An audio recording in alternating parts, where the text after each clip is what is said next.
ക്യാൻറ്റീനിൽ ചെല്ലുമ്പോൾ തന്നെ നമ്മളെ തന്നെ അത്ഭുതപ്പെടുത്തിയ ഒരു കാര്യം, വലിയ തിരക്ക് ക്യാൻറ്റീനിൽ അനുഭവപ്പെടുന്നു. എന്തോ ഇവിടെ സംഭവിക്കുന്നുണ്ട്. ഞങ്ങൾ കണ്ടൊരു അത്ഭുതപ്പെടുത്തുന്ന ഒരു കാഴ്ച, കിലോമീറ്ററുകൾ പറഞ്ഞാൽ നിങ്ങൾ വിശ്വസിക്കുന്നില്ല, അതുപോലെ ഏതാണ്ട് 10-15 കിലോമീറ്റർ ദൂരം കുട്ടികളും മുതിർന്നവരും ഒക്കെ ഈ ബുദ്ധന്റെ ഈ വിശുദ്ധ തിരുശേഷിപ്പ് കാണാൻ വേണ്ടി കാത്തു കിടക്കുന്ന കാഴ്ചയായിരുന്നു. നമ്മൾ തുടക്കം മുതൽ അതിന്റെ അറ്റം വരെ എത്തണമെങ്കിൽ ഏതാണ്ട് 2000-ലധികം പടികളുണ്ട്. അപ്പൊ ഞാൻ ചോദിച്ചു, ആരെങ്കിലും ഇങ്ങനെ ഡോളിയിൽ പൊക്കിക്കൊണ്ട് പോകുന്ന സ്ഥലമുണ്ടോ? ഇവിടെ നമുക്ക് അങ്ങനെ ഒരു സംവിധാനം ഉണ്ടപ്പോൾ ഒരാൾ പറഞ്ഞു, come on I will show you എന്ന് പറഞ്ഞിട്ട് എന്നെ ഒരാൾ കൊണ്ടുപോവാണ്. ഒരു സ്ഥലത്ത് ഒരു ബോർഡ് എഴുതി കാണിച്ചിരിക്കുകയാണ്, മനോഹരമായ ഒരു board, do exercise every day, it is easy for you.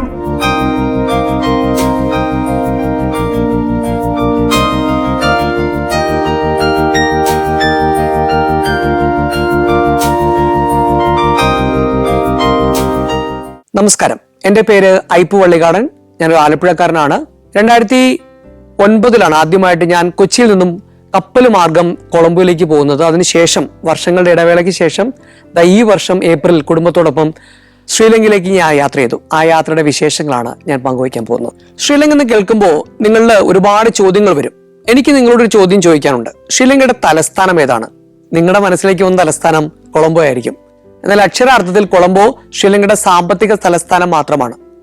Shri ജയവർദ്ധനപുര കോട്ടെ എന്നുള്ള സ്ഥലമാണ് ശ്രീലങ്കയുടെ ഔദ്യോഗിക തലസ്ഥാനമായിട്ടുള്ളത്. നമ്മുടെ നാട്ടിലെ പോലെ തന്നെ പല നാട്ടുരാജ്യങ്ങളെ വിഭജിച്ചിരുന്ന ഒരു നാടായിരുന്നു ശ്രീലങ്ക. ബ്രിട്ടീഷുകാർ അതിനെ സിലോൺ എന്ന് വിളിച്ചിരുന്ന, പിന്നീടാണ് ശ്രീലങ്ക എന്ന പേരുണ്ടായത്. രാമായണ കഥകളുമായി ബന്ധപ്പെട്ട് ഏറെ ഇഴചേർന്ന് നിൽക്കുന്ന ഒരു സ്ഥലമാണ് ശ്രീലങ്ക എന്ന് പറയുന്ന ആ ദ്വീപ് സമൂഹങ്ങൾ. ഇപ്പൊ രാമായണ ട്രെയിൽ എന്ന് പറഞ്ഞിട്ട് ഹൈന്ദവർക്കിടയിൽ വലിയൊരു തീർത്ഥാടനം നടക്കുന്നുണ്ട്. രാമായണ കഥകളുമായി ബന്ധപ്പെടുത്തി പോകുന്ന അമ്പലങ്ങളാണ് ആ യാത്രയിൽ ഉടനീളമുള്ളത്.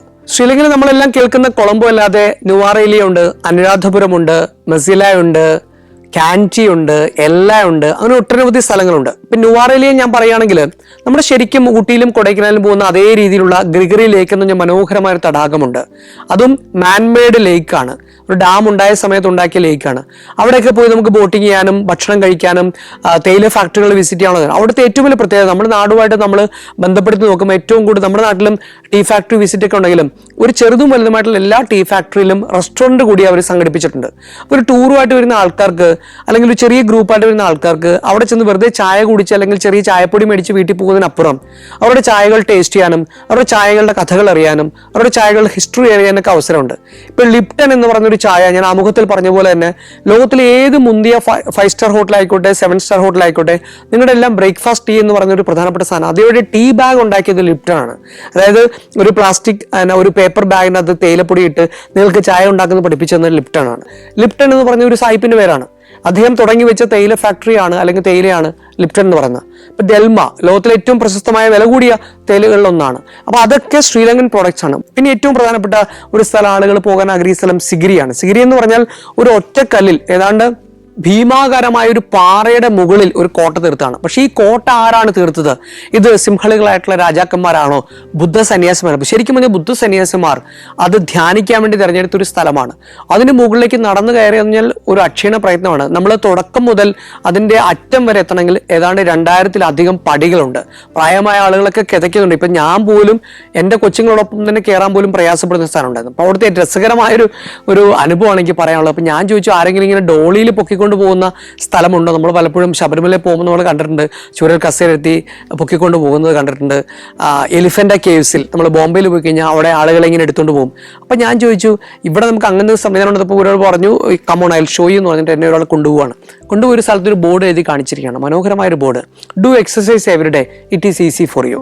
നിങ്ങൾ ദിവസവും വ്യായാമം ചെയ്യൂ, നിങ്ങൾക്ക് ഇത് വളരെ എളുപ്പമായിട്ട് തോന്നും. എന്തായാലും നമ്മളതൊക്കെ വായിച്ച് മനോഹരമായ ആ ഒരു പാറയുടെ മുകളിലേക്ക് ചെന്നു. സിഗിരിയ എന്ന് പറഞ്ഞാൽ അത് മറ്റൊരു കാര്യം വിശ്വസിക്കപ്പെടുന്നത് രാവണൻ സീതയെ പിടിച്ചുകൊണ്ട് വന്നത് ഇവിടേക്കാണ്. അപ്പൊ അന്നത്തെ കാലത്ത് നമുക്കറിയാം ഈ അദ്ദേഹത്തിന് ഒരു വിമാനം ഉണ്ടായിരുന്നു എന്ന് പറഞ്ഞ് വിശ്വസിക്കുന്ന ആൾക്കാരുണ്ട്. അദ്ദേഹത്തിന് ആകാശത്തുള്ള പറക്കാൻ കഴിയുന്ന ഒരു വണ്ടി ഉണ്ടായിരുന്നു. പക്ഷെ അന്നത്തെ കാലത്തും അതിനെക്കുറിച്ച് ചിന്തിച്ചിരുന്നു എന്ന് തോന്നിപ്പിക്കുന്ന രീതിയിലുള്ള ചുവർ ചിത്രകലകളും ഒക്കെ നമുക്ക് ആ പാറയിൽ കാണാൻ പറ്റും. കാരണം ആ പാറയിലേക്ക് ഇത്രമാത്രം ഇഷ്ടികകൾ എങ്ങനെ കയറ്റി എന്നുള്ള ചോദ്യത്തിന് ഉത്തരം ഇപ്പോഴും കിട്ടാതെ നിൽക്കുകയാണ്. നമുക്കറിയാവുന്ന പോലെ പല നിർമ്മിതികളുടെയും അത്ഭുതത്തോടെ നമ്മളിപ്പോഴും നോക്കുമ്പോൾ ആ ടെക്നോളജി എന്തെന്ന് മനസ്സിലാക്കാൻ കഴിയുന്ന ഒരു പുതിയ മോഡേൺ യുഗത്തിലാണ് നമ്മളെല്ലാം ജീവിക്കുന്നത്. അങ്ങനെ സിഗിരിയുണ്ട്. ഞങ്ങൾ പ്രധാനമായിട്ട് പോയത് ഇത്തവണ കാൻറ്റിയിലേക്കായിരുന്നു. കൊളംബോയിൽ നിന്നും ഏതാണ്ട് 3-3.5 മണിക്കൂർ ദൂരം സഞ്ചരിച്ചാലാണ് നമുക്ക് കാൻറ്റിയിൽ എത്താൻ കഴിയുക. കാൻഡിയും ഒരു ചെറിയ എന്താ പറയുക ചെറിയ കുന്നുകളും ഒക്കെ ഉള്ളൊരു സ്ഥലമാണ്. അപ്പൊ കാൻഡിയിലെ ബുദ്ധന്റെ അമ്പലം കാണുക എന്നുള്ളതായിരുന്നു നമ്മുടെ ഏറ്റവും പ്രധാനപ്പെട്ട ലക്ഷ്യം. അപ്പം ഞങ്ങൾക്കൊരു മുൻവിധിയില്ലാതെ ഞങ്ങൾ കൊളംബോയിൽ നിന്ന് യാത്ര പുറപ്പെട്ടു. ഞങ്ങൾക്കൊരു ഡ്രൈവർ ഉണ്ടായിരുന്നു. ആ ഡ്രൈവറുമായിട്ട് ഞങ്ങൾ യാത്ര പോകുന്ന വഴിക്ക് പിന്നവാല എലിഫന്റ് ഓർഫനേജ് കാണുന്നു. അതായത് ലോകത്ത് ഒരു സ്ഥലം മാത്രമേ ഉള്ളൂ തുറസായ സ്ഥലത്ത് ആനകളെ പാർപ്പിച്ച് ആളുകളെ കാണിക്കുന്ന ഒരു സ്ഥലം. അവിടെ കൂടുതലും പിടിയാനകളാണ്. ഏതാണ്ട് 75ഓളം ആനകൾ ഒരേ സമയം പിന്നവാലയിലുണ്ട്. അവര് ആറ്റിൽ കുളിക്കാൻ പോകുന്നു. ആ ആനക്കുളി കാണാൻ നമുക്ക് പോകാം. അതിനുശേഷം ആനകളുടെ കാഴ്ചകൾ കണ്ടിട്ടാണ് ഞങ്ങൾ കാൻഡിയിലേക്ക് പുറപ്പെട്ടത്. കാൻഡിയിൽ ചെല്ലുമ്പോൾ തന്നെ നമ്മളെ തന്നെ അത്ഭുതപ്പെടുത്തിയൊരു കാര്യം, വലിയ തിരക്ക് കാൻഡിയിൽ അനുഭവപ്പെടുന്നു. അപ്പോൾ ഡ്രൈവർ പറഞ്ഞു സ്വാഭാവികമായി ഉണ്ടാകുന്ന തിരക്കിനേക്കാൾ കൂടുതലാണ്, എന്തോ ഇവിടെ സംഭവിക്കുന്നുണ്ട്, ഞാനും അത്ര സ്റ്റഡീഡ് അല്ല, നമുക്കൊന്ന് അന്വേഷിക്കാമെന്ന് പറഞ്ഞ് അദ്ദേഹം ഒരു കടയുടെ മുമ്പിൽ നിർത്തി കാര്യങ്ങൾ ചോദിച്ച് തിരിച്ചിറങ്ങുമ്പോഴാണ് കാൻഡിയിൽ നിങ്ങളുടെ ജീവിതം 2 ദിവസം ബുദ്ധിമുട്ടാകും. ഞാൻ ചോദിച്ചു എന്താണ്? കാൻഡിൽ വലിയൊരു ഉത്സവം നടക്കുകയാണ്. എന്താണ് ഉത്സവം? കാൻഡിൽ ഏറ്റവും മനോഹരമായിട്ടുള്ളൊരു അമ്പലമാണ്. ബുദ്ധന്റെ വിശുദ്ധമായ പല്ല് സൂക്ഷിക്കുന്ന ടെമ്പിൾ ഓഫ് സേക്രഡ് ടൂത്ത് എന്ന് പറയുന്ന കാൻഡി ലേക്കിന് സമീപത്തുള്ള മനോഹരമായിട്ടുള്ള, മുമ്പ് അതൊരു കൊട്ടാരമായിരുന്നു, ആ കൊട്ടാരത്തോട് ചേർന്നിട്ടുള്ള ഒരു അമ്പലത്തിലാണ് ഈ ഗൗതമ ബുദ്ധന്റെ പല്ല് സൂക്ഷിച്ചിട്ടുള്ളത്. ആ പല്ല് ആദ്യമായിട്ട് പൊതുദർശനത്തിന് വെക്കുകയാണ്. ആളുകൾക്ക് അത് കാണാനും വണങ്ങാനും ആരാധിക്കാനും പ്രാർത്ഥിക്കാനുമുള്ള അവസരം. നമുക്കറിയാവുന്ന പോലെ ശ്രീലങ്കയിൽ ബഹുഭൂരിപക്ഷം ഏറ്റവും കൂടുതൽ ജനസംഖ്യയിൽ ഏറ്റവും കൂടുതൽ ആളുകൾ വിശ്വസിക്കുന്ന ബുദ്ധമതത്തിലാണ്. അപ്പോൾ ബുദ്ധമത വിശ്വാസികളാണ് അവിടെ ഏറ്റവും കൂടുതലുള്ളത്. അവരെ സംബന്ധിച്ച് ഏറ്റവും വിശുദ്ധമായ ഒരു തീർത്ഥാടനം കാൻഡിൽ നടക്കുകയാണ്. ഏതാണ്ട് 28 ദിവസം നിലനിൽക്കുന്ന മനോഹരമായിട്ടുള്ള ആ തീർത്ഥാടനത്തിലേക്ക് ലോകത്തിന്റെ വിവിധ കോണുകളിൽ നിന്നും, ശ്രീലങ്കയിൽ നിന്ന് മാത്രമല്ല ലോകത്തിന്റെ വിവിധ കോണുകളിൽ നിന്നും ബുദ്ധന്റെ ആ പല്ല് കാണാനും നേരിട്ട് സ്വന്തം കണ്ണുകൊണ്ട് കാണാനുള്ള ഒരു അവസരം. അത് ഏറ്റവും വലിയ അത്ഭുതം എന്ന് പറഞ്ഞാൽ സാധാരണ 8 വർഷം കൂടുമ്പോൾ കാണിക്കുന്ന ഒന്നാണെങ്കിൽ കഴിഞ്ഞ തവണ ഈ കോവിഡ് വന്നതോടെ അതിന്റെ ദൈർഘ്യം കൂടി. അങ്ങനെ 16 വർഷത്തെ ഇടവേളയ്ക്ക് ശേഷം ഈ പല്ല് പൊതുജനത്തിന് മുമ്പിൽ പ്രദർശനത്തിന് വെക്കുകയാണ്. അല്ലെങ്കിൽ അതൊരു ചെറിയ പേടകത്തിലാക്കി വിദൂരത്തിൽ അമ്പലത്തിന്റെ ഉള്ളിലാണ് പ്രതിഷ്ഠിച്ചിരിക്കുന്നത്. അത് ആളുകൾക്ക് നേരിട്ട് കാണാവുന്ന രീതിയിൽ വളരെ തൊട്ടടുത്ത് അത് പ്രതിഷ്ഠിച്ചുകൊണ്ട് വലിയൊരു പരിപാടി അവിടെ നടത്തുകയാണ്. നമ്മളിത് അറിയാതെയാണ് ക്യാൻറ്റീനിലേക്ക് ചെന്നുപെടുന്നത്. സ്വാഭാവികമായിട്ടും എന്താണ് അവിടുത്തെ പരിപാടികൾ, എന്തായിരിക്കും അവിടുത്തെ തിരക്ക്, നമുക്ക് ഈ അമ്പലം കാണാൻ കഴിയുന്നുള്ള ആശങ്കകളൊക്കെ നമുക്ക് വന്നെങ്കിലും വളരെ ശുഭപ്രതീക്ഷയോടെ തന്നെ ഞങ്ങൾ ക്യാൻറ്റീനിലേക്ക് യാത്ര പുറപ്പെടുകയാണ്. നമ്മുടെ വണ്ടി ഞെക്കി ഞെരുങ്ങി തിരക്കുകളിലൂടെയൊക്കെ കയറി ഞങ്ങളൊരു ഹോട്ടലിലേക്ക് പോകുന്നു. മനോഹരമായ ഹോട്ടൽ. ആ ഹോട്ടൽ നോക്കിക്കഴിഞ്ഞാൽ ക്യാൻറ്റീൻ ലേക്കും അതോടൊപ്പം തന്നെ ഈ ബുദ്ധക്ഷേത്രം നമുക്ക് കാണാം. മുൻകാലങ്ങളിൽ സിംഹളികളായിട്ടുള്ള രാജാക്കന്മാരുടെ പാലസ് ആയിരുന്നു ക്യാൻറ്റി എന്ന് പറഞ്ഞാൽ. ഒരു സ്വതന്ത്ര രാജ്യമായിരുന്നു. ക്യാൻറ്റിയിൽ രാജാവ് താമസിച്ചിരുന്ന ഒരു കൊട്ടാരമായിരുന്നു. പണ്ടത്തെ വിശ്വാസം അനുസരിച്ച് ബുദ്ധന്റെ പല്ല് സൂക്ഷിക്കുക എന്ന് പറയുന്നത്, ബുദ്ധന്റെ ഈ റെലിക്, വിശുദ്ധമായ ഈ ദന്തം സൂക്ഷിക്കുക എന്നുള്ളത് ഒരു രാജാവിന്റെ ഉത്തരവാദിത്വമായിരുന്നു. ആ രാജാവിന്റെ അധികാരത്തിന് കീഴിലായിരുന്നു ഇതിന്റെ സൂക്ഷിപ്പ്. ഏതെങ്കിലും കാരണവശാൽ അത് നഷ്ടപ്പെടുകയാണെങ്കിൽ അദ്ദേഹത്തിന്റെ രാജ്യം തന്നെ നഷ്ടപ്പെട്ടു എന്ന രീതിയിൽ തന്നെയായിരുന്നു അതിനെ വർണ്ണിച്ചുകൊണ്ടിരുന്നത്. അതുകൊണ്ട് തന്നെ ഏതൊരു രാജാവ് അധികാരത്തിൽ വന്നാലും ഇതിന്റെ സംരക്ഷണം വളരെ ഭംഗിയായിട്ടും ഉത്തരവാദിത്തോടെയും ചെയ്യുക എന്നുള്ളത് രാജഭരണത്തിന് അപ്പുറത്തുള്ള ഏറ്റവും വലിയ കടമയായിരുന്നു, ഉത്തരവാദിത്വമായിരുന്നു. ആരെങ്കിലും അത് മോഷ്ടിച്ചുകൊണ്ട് പോയി കഴിഞ്ഞാൽ അദ്ദേഹത്തിന്റെ ഭരണം തന്നെ ഇല്ലാതാകുന്ന ഒരു സാഹചര്യം അന്നത്തെ കാലത്തുണ്ടായിരുന്നു. ആ വിശ്വാസം ഉണ്ടായിരുന്നു. ഇന്ന് ആ കൊട്ടാരമല്ല എങ്കിലും അതൊരു അമ്പലമായി പരിവർത്തനം ചെയ്യപ്പെടുകയും അതിന്റെ പേര് candy temple of tooth, temple of Sacred relic എന്നുള്ള പേരിലാണ് അറിയപ്പെടുന്നത്. അതിന് പല ഭാഷകളിൽ പല രീതികളിൽ പേരുകളുണ്ടെങ്കിലും ഇംഗ്ലീഷിൽ പൊതുവെ അങ്ങനെ തന്നെയാണ് പറയുന്നത്. അപ്പം ഞങ്ങളും അത് കാണാമെന്നുള്ള പ്രതീക്ഷയിലേക്കാണ് പോയെങ്കിലും ഈ ഒരു ഉത്സവം നടക്കുന്ന കാരണം അതിൻ്റെ സമയക്രമങ്ങളും സംവിധാനങ്ങളും ക്യൂ ഒക്കെ മാറ്റി. ഞങ്ങൾ കണ്ടൊരു അത്ഭുതപ്പെടുത്തുന്ന കാഴ്ച, കിലോമീറ്ററുകൾ പറഞ്ഞാൽ നിങ്ങൾ വിശ്വസിക്കുന്നില്ല, അതുപോലെ ഏതാണ്ട് 10-15 കിലോമീറ്റർ ദൂരം വെള്ള വസ്ത്രമണിഞ്ഞ് റോഡിൻ്റെ സൈഡിൽ ചെറിയൊരു ചായ്പ് മാത്രം അവർക്ക് ഗവൺമെൻറ് ഉണ്ടാക്കി കൊടുത്തിട്ടുണ്ട്. അതിൽ ഞങ്ങൾ പോകുമ്പോഴൊക്കെ മഴയുണ്ടായിരുന്നു. ആ മഴ നനഞ്ഞ് കുട്ടികളും മുതിർന്നവരും ഒക്കെ ഈ ബുദ്ധൻ്റെ ഈ വിശുദ്ധ തിരുശേഷിപ്പ് കാണാൻ വേണ്ടി കാത്തുകിടക്കുന്ന കാഴ്ച. രാത്രിയും പകലും നോക്കാതെ, മഴയും വെയിലും നോക്കാതെ ആളുകൾ കാത്തുകെട്ടി കിടക്കുകയാണ്. അവരുടെ ജീവിതത്തെ സംബന്ധിച്ച് ഏറ്റവും വലിയൊരു ആഗ്രഹ സഫലീകരണമാണ് ആ തിരുശേഷിപ്പ് കാണുന്നതിലൂടെ അവർക്ക് ലഭ്യമാകുന്നത്. ഞങ്ങൾ ഈ വണ്ടിയായിട്ട് പോയിട്ട് ഞങ്ങൾ 2 ദിവസത്തേക്ക് ക്യാൻറ്റീനിലേക്ക് ഫുൾ പെയ്ഡ് ആയിട്ടൊരു വണ്ടിയായിട്ട് പോയിട്ട് 2 ദിവസം ഈ വണ്ടി ഹോട്ടലിലെ ലോബിയുടെ സമീപത്ത് കിടന്നതല്ലാതെ ആ വണ്ടിയിൽ കയറാനുള്ള ഭാഗ്യം ഞങ്ങൾക്കുണ്ടായില്ല. ഞങ്ങൾ ടുക് നമ്മുടെ നാട്ടിൽ നമ്മുടെ ഓട്ടോറിക്ഷ പറഞ്ഞ പോലെ നമ്മുടെ നാട്ടിൽ നിന്ന് കൊണ്ടുവന്ന ബജാജിൻ്റെയും ഒക്കെ ഓട്ടോയാണ്, ആപ്പേ ഓട്ടോയൊക്കെയാണ് ശ്രീലങ്കയിൽ ഓടുന്നത്. പക്ഷെ അത് വലിയൊരു ടൂറിസമാണ് അവിടെ. ടുക് ഓട്ടോ, വിദേശികളടക്കം ആ ഓട്ടോ വാടകയ്ക്കെടുത്ത് വലിയ രീതിയിൽ വീഡിയോ ഒക്കെ ചെയ്ത് റീൽസൊക്കെ ഉണ്ടാക്കി നടക്കുന്ന ഒരു കാലഘട്ടമാണ്. അപ്പം ഞങ്ങളൊരു ടുക്കാരനെ ആശ്രയിച്ചിട്ടാണ് ഈ അമ്പലത്തിൻ്റെ ഏതാണ്ട് ഒരു 3 കിലോമീറ്റർ അകലെ ഞങ്ങൾക്ക് എത്താൻ കഴിഞ്ഞത്. അവിടെ നമ്മൾ നടക്കണം. അപ്പോൾ എൻ്റെ കൂടെ റോച്ചമ്മയുണ്ട്, 8 വയസ്സായ റോച്ചമ്മയും ഞങ്ങളുടെ കൊച്ചേപ്പും ഉണ്ട്.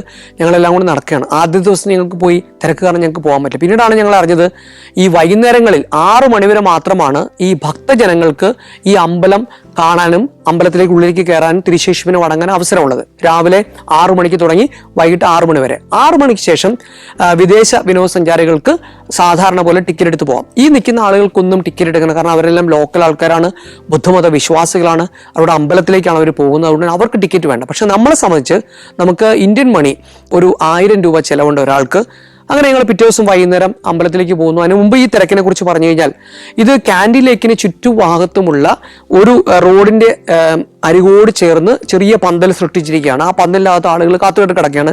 ഓരോ പന്തലിന്റെ ഇടയിലും ഏതാണ്ട് ഒരു 100 മീറ്റർ 200 മീറ്റർ അകലത്തിൽ ടോയ്ലറ്റുകൾ സ്ഥാപിച്ചിട്ടുണ്ട്.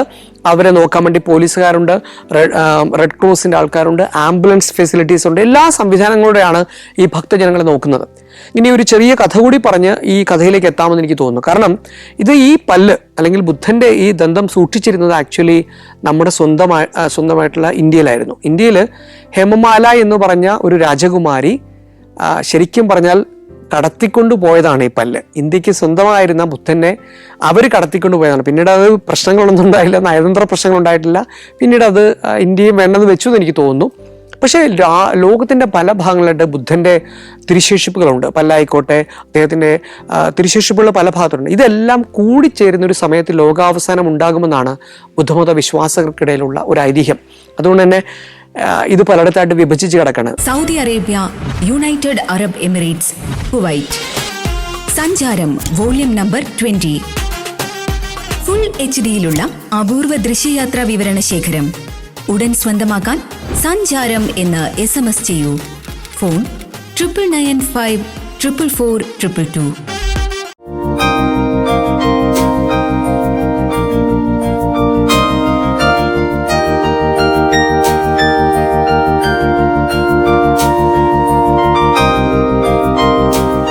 ശ്രീലങ്കയിൽ തന്നെയുള്ള അനുരാധപുരത്തായിരുന്നു ഈ പല്ലുണ്ടായിരുന്നത്. അത് പിന്നീട് കാൻഡിയിലേക്ക് അവരുടെ അധികാര കേന്ദ്രം ഉപയോഗിച്ച് കൊണ്ടുവരികയായിരുന്നു, അവിടെ സ്ഥാപിക്കുകയായിരുന്നു. ലോകമെമ്പാടും വികസിച്ചിരിക്കുന്ന അല്ലെങ്കിൽ ലോകമെമ്പാടും വിന്യസിച്ചിരിക്കുന്ന ഒരു വലിയ റിലീജിയസ് തോട്ടിന്റെ ഉടമസ്ഥനായിട്ടുള്ള ഗൗതമ ബുദ്ധന്റെ ആ തിരുശേഷിപ്പൊന്ന് വണങ്ങാൻ വേണ്ടി കുട്ടികളും മുതിർന്നവരൊക്കെ ഇവർക്ക് വേണ്ടി രാവിലെയും ഉച്ചയ്ക്കും വൈകിട്ടും ഭക്ഷണം കൊടുക്കാൻ വേണ്ടി ഏതാണ്ട് 10,000-ഓളം ആൾക്കാരെ ഒരേ സമയത്ത് കേറ്റർ ചെയ്യാൻ കഴിയുന്ന ഒരു വലിയ പന്തലും അവിടെ ഉണ്ടാക്കി വെച്ചിരുന്നു. ഒരു ദിവസം അവിടെ പോയിട്ട് ഞങ്ങൾ ഭക്ഷണം കഴിച്ചു. നമ്മുടെ നാടൻ ചെറുപയറും കടലയും ചോറും പപ്പടം, ചുട്ട പപ്പടം എല്ലാം ചേർത്തുള്ള ഒരു വെജിറ്റേറിയൻ ഫുഡാണ് അവർ കൊടുക്കുന്നത്. അപ്പം ഞങ്ങൾ ചെല്ലുന്ന സമയത്ത് ഈ ബുദ്ധക്ഷേത്രത്തിന്റെ ഉടമസ്ഥരായിട്ടുള്ള, അതായത് ഇപ്പോഴത്തെ ഉടമസ്ഥൻ എന്ന് ഉദ്ദേശിക്കുന്നത് രാജ്യത്തെ ഭരണാധികാരിമാർ നിശ്ചയിച്ചിരിക്കുന്ന വലിയ, നമ്മൾ ശബരിമല മേൽശാന്തി, കീഴ്ശാന്തി എന്നൊക്കെ പറയുന്ന പോലെ അത്തരത്തിലുള്ള ശാന്തിമാരെ നമുക്ക് നേരിട്ട് കാണാൻ പറ്റും. അവർ നമുക്ക് വേണ്ടി പ്രത്യേക പ്രാർത്ഥനകൾ നടത്തും. അപ്പോൾ അവർ വലിയ ഹൈ സെക്യൂരിറ്റിയാണ്. ബെൻസ് കാറിലേക്കാണ് അവർ സഞ്ചരിക്കുന്നത്. ഞാൻ വരുമ്പോൾ അവിടുത്തെ ഏറ്റവും വലിയ പൂജാരി ഇറങ്ങി വരുന്ന മെയ്ബാക്ക് കാറിലേക്കാണ് അദ്ദേഹം വന്ന് കയറുന്നത്. അത്രയും വലിയ സമ്പത്ത് കൊണ്ട് നമ്മളിപ്പോൾ ബുദ്ധക്ഷേത്രം അവരൊരു അൽമായറാണ്, അല്ല അവരൊരു ആത്മീയ രീതിയിലാണ് അല്ലെങ്കിൽ സന്യാസിമാരെന്നൊക്കെ പറയുമ്പോൾ തന്നെ അവരുടെ ലൈഫ് സ്റ്റൈൽ, അവരുടെ കോസ്റ്റ്യൂംസ് ഒക്കെ നോക്കിക്കഴിഞ്ഞാൽ തന്നെ അറിയാം വളരെ പോഷായിട്ട് ജീവിക്കുന്ന ആൾക്കാർ കൂടിയാണ്. അപ്പോൾ ഒരു മെയ്ബാക്കിന്റെ കാറിലേക്കാണ് അദ്ദേഹത്തെ കൊണ്ടുവന്നത്. അദ്ദേഹത്തിന് ഔദ്യോഗിക കാറാണ്, അതിനകത്ത് കൊടിയടക്കം ആ കാറിൽ സ്ഥാപിച്ചിട്ടുണ്ട്. അപ്പോൾ 6 മണിയാകുമ്പോൾ ഈ ക്യൂവിനെ സ്റ്റോപ്പ് ചെയ്യുകയും നമ്മളെപ്പോലുള്ള വിനോദസഞ്ചാരികളെ അതിലേക്ക് കയറ്റിവിടുകയും ചെയ്യും. അവിടെയും ഒരു അമ്പലത്തിൽ കയറുന്ന ഭക്തിയോടെ തന്നെ നമുക്ക് കയറണം. ചില സ്ഥലങ്ങളിൽ ഷൂട്ട് ചെയ്യാൻ അവകാശമില്ല, ഫോട്ടോ എടുക്കാൻ അവകാശമില്ല, ചില സ്ഥലങ്ങളിൽ ശബ്ദിക്കാൻ അവകാശമില്ല. അങ്ങനെ നമ്മൾ ക്യൂവിൽ നിന്ന് 6 മണിയാകുമ്പോൾ വൈകുന്നേരം ഈ റെല്ലിക്ക്, പൊതുദർശനം ചോദിച്ചിരിക്കുന്ന റെല്ലിക്ക് 6 മണിയാകുമ്പോൾ ആ തുറന്ന സ്ഥലത്തുനിന്നും എടുത്ത് ഈ അമ്പലത്തിൻ്റെ ഉള്ളിലേക്ക് മാറ്റി പ്രതിഷ്ഠിക്കുകയും അതുമാത്രമാണ് നമുക്ക് കാണാനുള്ള അവസരം ഉണ്ടാകുക. കാരണം നമ്മൾ ബുദ്ധമത വിശ്വാസികളല്ല, ഭക്തന്മാരല്ല. ബുദ്ധമത വിശ്വാസികളാണെങ്കിൽ ഈ നിലയിൽ തന്നെ വന്ന് അത് കാണണം എന്നുള്ളതാണ് അവിടുത്തെ ചടങ്ങ്. അങ്ങനെ ഞങ്ങൾ 4 പേരും കൂടെ വലിയ ക്യൂവിൽ, അതും വലിയ ക്യൂ തന്നെയാണ്. കാരണം ഞങ്ങൾ കയറുമ്പോൾ ഏതാണ്ട് 500 പേര് ഞങ്ങളുടെ മുമ്പിലുണ്ട്. സഞ്ചാരികളായിട്ട് വന്നേക്കുന്ന, ഇത് കാണാൻ വന്നേക്കുന്ന ആൾക്കാരുണ്ട്. അങ്ങനെ ഞങ്ങളെ അതിനകത്തേക്ക് പ്രവേശിപ്പിക്കുന്നു. അപ്പോഴും കാണുന്ന കാഴ്ച, ഞാൻ അതിലേക്ക് തിരിച്ചു വരുന്നത്, അപ്പോഴും കാണുന്ന കാഴ്ച, നാളെ ഇത് കാണാമല്ലോ എന്നുള്ള പ്രതീക്ഷയോടെ പ്രായമായ ആളുകളെല്ലാം ചെറിയ പായൊക്കെ വിരിച്ച് ഈ പന്തലിൽ ഉറങ്ങുന്ന കാഴ്ച നമ്മൾ കാണുന്നുണ്ട്. ഇവരുടെ സൈഡിൽ കൂടെ നടന്നിട്ടാണ് നമ്മൾ ഈ അമ്പലത്തിനുള്ളിലേക്ക് പ്രവേശിക്കുന്നത്. അങ്ങനെ വലിയ ക്യൂ ഉണ്ട്. നമുക്ക് പലതരത്തിലുള്ള പൂജാതി ദ്രവ്യങ്ങൾ അവിടെ സമർപ്പിക്കാൻ കഴിയും. അതിൽ ഏറ്റവും പ്രധാനപ്പെട്ടത്, ബുദ്ധനെ ഏറ്റവും ഇഷ്ടപ്പെട്ടെന്ന് പറയപ്പെടുന്നത് മുല്ലപ്പൂവാണ്. അതുകൊണ്ട് തന്നെ വെളുത്ത പൂക്കളാണ് കൂടുതൽ അവിടെ സമർപ്പിക്കപ്പെടുക. അപ്പം നമ്മളോടും പൂക്കൾ വേണമെന്ന് ചോദിച്ചാൽ ആൾക്കാർക്ക് പൂക്കൾ വിൽക്കാനിപ്പുണ്ട്. നമ്മളതൊന്നും വാങ്ങിയില്ല. ഇറങ്ങിയില്ല. നമ്മൾ പൂക്കളുള്ള ആൾക്കാരോടൊപ്പം നമ്മൾ നടന്നു, അകത്ത് കയറി വലിയൊരു ക്യൂ തന്നെയുണ്ട്. അതൊരു ചെറിയ അമ്പലമാണ്. ചെറിയ അമ്പലം, ഒരു കൊട്ടാരത്തിനകത്തുള്ള മറ്റൊരു ചെറിയ ഒരു പ്രസ്ഥാനമാണ്. അതിൻ്റെ ഉള്ളിൽ വലിയൊരു, നമ്മൾ പറയുന്നത് സ്തൂപ എന്നാണ് അവർ വിളിക്കുക. നിങ്ങൾ എപ്പോഴും നോക്കിക്കഴിഞ്ഞാൽ ബുദ്ധക്ഷേത്രത്തിൻ്റെ എല്ലാം ഗോപുരങ്ങൾ ഒരു പ്രത്യേക രീതിയിലാണ്. അതിനെ അവർ വിളിക്കുന്ന പേര് സ്തൂപ എന്നാണ്. അതായത് ഒരു ഒരു ഒരു നമ്മുടെ പൂക്കുറ്റിയുടെയൊക്കെ ആകൃതിയിൽ അടിവശം നല്ല വലിപ്പത്തിലുണ്ടാവും, നേർത്ത് മേൽഭാഗം ചുരുങ്ങി പോകുന്ന ഒരു അവസ്ഥ. അങ്ങനെ ഒരു സ്തൂപയുടെ ഉള്ളിൽ, സ്തൂപയുടെ മാതൃകയിലുള്ള ഒരു ഗ്ലാസ് സ്ഫടികത്തിന്റെ രൂപത്തിലുണ്ടാക്കിയതിൻ്റെ ഉള്ളിലാണ് വളരെ ചെറിയ രീതിയിൽ മൈന്യൂട്ടായിട്ട്, നമുക്കറിയാം ഒരു പല്ലെന്ന് പറഞ്ഞാൽ എത്രത്തോളം ചെറുതാണെന്ന് നമുക്കറിയാം. അപ്പോൾ നമ്മൾ വളരെ സൂക്ഷ്മമായിട്ട് നോക്കിയാൽ മാത്രമേ അതിനകത്ത് എന്തോ ഉണ്ടെന്നൊരു ധാരണ നമുക്കുണ്ടാകത്തുള്ളൂ.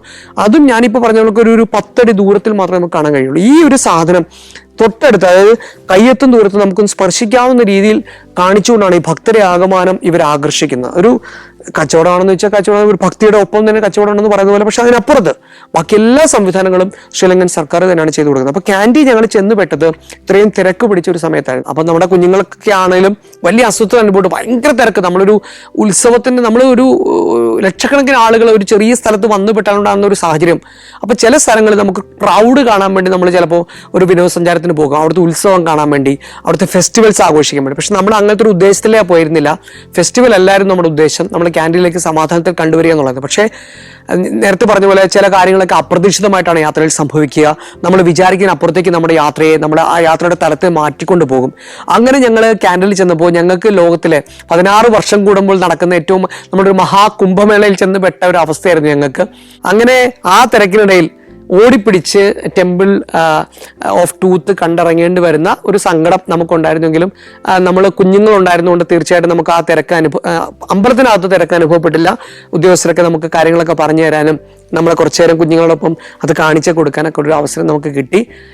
അതോടൊപ്പം തന്നെ നമ്മൾ ഇറങ്ങി വന്നപ്പോൾ ഈ സാധാരണ ബുദ്ധ സന്യാസിമാർ ആളുകളെ ആശീർവദിക്കുന്നത് പന കൊണ്ടുണ്ടാക്കിയ ഒരു വിശറി കൊണ്ടാണ്. അത് ചെറിയ നമുക്കറിയാം, നമ്മുടെ തമിഴ്നാട്ടിലൊക്കെ പോയി കഴിഞ്ഞാൽ പനയോല കൊണ്ടുണ്ടാക്കിയ വിശറി നമുക്ക് കിട്ടും. അതേപോലെ തന്നെ പനയോലയിൽ നടുഭാഗത്താണ് അതിൻ്റെ പിടി ഉണ്ടാവുക.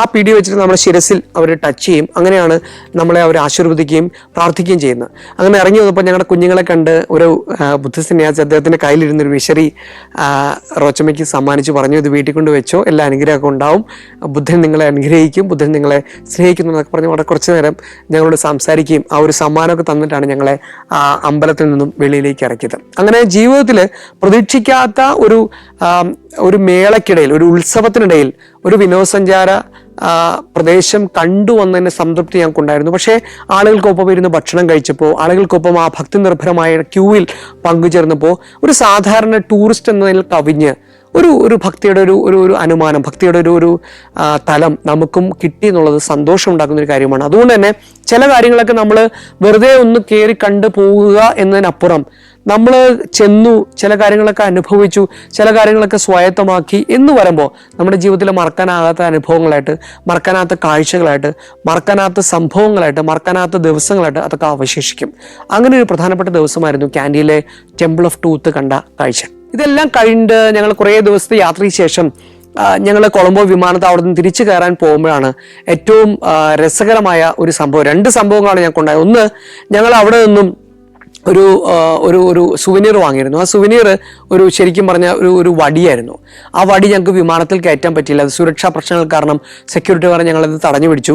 അപ്പം ഞങ്ങൾ വളരെ ആഗ്രഹിച്ച് ഇഷ്ടപ്പെട്ട് വാങ്ങിയ ഒന്നാണ്, ഞങ്ങൾക്കിത് കൊണ്ടുപോകണം എന്ന് പറഞ്ഞപ്പോൾ അവർ പറഞ്ഞു കുഴപ്പമില്ല, ഞങ്ങളുടെ ലഗേജിൽ ഞങ്ങൾ കൊണ്ടുവരിക, നിങ്ങളുടെ എയർപോർട്ടിൽ എത്തുമ്പോൾ നിങ്ങൾക്ക് സുരക്ഷിതമായിട്ട് കിട്ടും. അങ്ങനെ അത് മാത്രമായിട്ട് അവരുടെ സെക്യൂരിറ്റി കൊണ്ടുപോവുകയും അത് പിന്നീട് ഒരു സ്ഥലത്തൂടെ അവർ ഞങ്ങൾക്ക് എത്തിച്ചേരുകയും ചെയ്തു. അതുമാത്രമല്ല, മറ്റൊരു പ്രധാനപ്പെട്ട കാഴ്ച, പല വിമാനത്താവളത്തിലും കുറേയധികം വിമാനത്താവളങ്ങളോട് യാത്ര ചെയ്യാൻ ഈ സമയത്തിനകം എനിക്ക് സാധിച്ചിട്ടുണ്ട്. അതിലേറ്റവും വലിയൊരു പ്രത്യേകത എനിക്ക് തോന്നുന്നു, കൊളംബോ വിമാനത്താവളത്തിനുള്ളിൽ ഒരു പോസ്റ്റ് ഓഫീസ് പ്രവർത്തിക്കുന്നുണ്ട്. നുവാറേലിയാണ് അവിടുത്തെ ഏറ്റവും പ്രശസ്തമായ പോസ്റ്റ് ഓഫീസ്. നമുക്ക് അവിടെ ചെന്ന് കഴിഞ്ഞാൽ നമ്മുടെ സ്വന്തം ചിത്രം എടുത്ത ഒരു മനോഹരമായ സ്റ്റാമ്പ് ഉണ്ടാക്കി 1 മണിക്കൂറിനുള്ളിൽ നമുക്ക് തിരിച്ചു തരും. അതേപോലെ തന്നെ അതിൻ്റെ ഒരു എക്സ്റ്റൻഷൻ രീതിയിൽ എയർപോർട്ടിനുള്ളിൽ ഒരു പോസ്റ്റ് ഓഫീസ് പ്രവർത്തിക്കുന്നുണ്ട്. വെറും ഒരു പോസ്റ്റ് ഓഫീസ് മാത്രമല്ല, നിങ്ങൾക്ക് അവിടുന്ന് കത്തുകൾ അയക്കാം. അതോടൊപ്പം തന്നെ ശ്രീലങ്കയിൽ ഇതുവരെ ഇറക്കിയിട്ടുള്ള എല്ലാ സ്റ്റാമ്പുകളും അവിടെ വിൽക്കാൻ വെച്ചിട്ടുണ്ട്. അവിടെ നമുക്ക് സുവനീറുകൾ പോലെ തന്നെ സ്റ്റാമ്പുകളും പോസ്റ്റ് കാർഡുകളും കത്തുകളൊക്കെ അയക്കാനുള്ള സംവിധാനങ്ങൾ അവർ ഗവൺമെന്റ് തലത്തിൽ തന്നെ ഏർപ്പാടാക്കിയിരുന്നു. അതെല്ലാം കണ്ട് വളരെ സന്തോഷത്തോടെയാണ് ക്യാൻഡിയിലെ നമ്മൾ പ്രതീക്ഷിക്കാത്തൊരു ഉത്സവാന്തരീക്ഷത്തിൽ നമ്മൾ ചെന്ന് പെട്ടുവെങ്കിലും, പ്രതീക്ഷിക്കാത്തൊരു തിരക്കിനിടയിലേക്ക് നമ്മൾ ഊളിയിട്ടുവെങ്കിലും ഒരുപാട് ഓർമ്മകൾ തന്ന, ഒരുപാട് സന്തോഷം നിറഞ്ഞ യാത്രാനുഭവങ്ങൾ തന്നെയായിരുന്നു ശ്രീലങ്കയിലെ ഞങ്ങളുടെ ആ ഒരു 8 ദിവസം ഞങ്ങൾക്ക് കുടുംബസമേതം കിട്ടിയത്. കുടുംബത്തോടൊപ്പം യാത്ര ചെയ്യാൻ പോകാൻ പറ്റുന്ന, ഏറ്റവും എളുപ്പത്തിൽ യാത്ര ചെയ്യാൻ കഴിയുന്ന ഒരു സ്ഥലം കൂടിയാണ് ശ്രീലങ്ക.